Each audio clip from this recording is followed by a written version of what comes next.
Welcome to Penrose Learning, where we make understanding easy.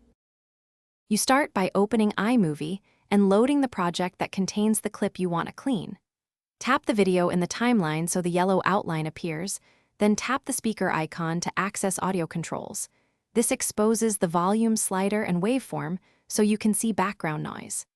Make sure to scrub and play a short segment to identify noisy sections. Doing this first helps you decide whether to lower volume, detach audio, or use noise reduction techniques. Once done, proceed to fine adjustments.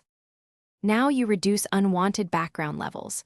Lower the volume slider in small steps, 5 to 10%, until background hum is less intrusive without killing dialogue. If lowering alone won't cut it, choose detach audio to separate sound from the video. This lets you select only the noisy track and delete or replace it. You can also split the clip at noisy points, then trim or mute those segments. Make sure to listen after each change so you keep natural room tone while removing distractions. Finish by refining transitions and, if needed, replacing removed audio. Add a voiceover or low-volume music track to mask any abrupt gaps and use small fades for smoothness. Use the EQ presets sparingly. Voice enhance can help clarity, but overdoing it adds artifacts. If audio still sounds off, export a 10-20-second test clip and listen on earbuds.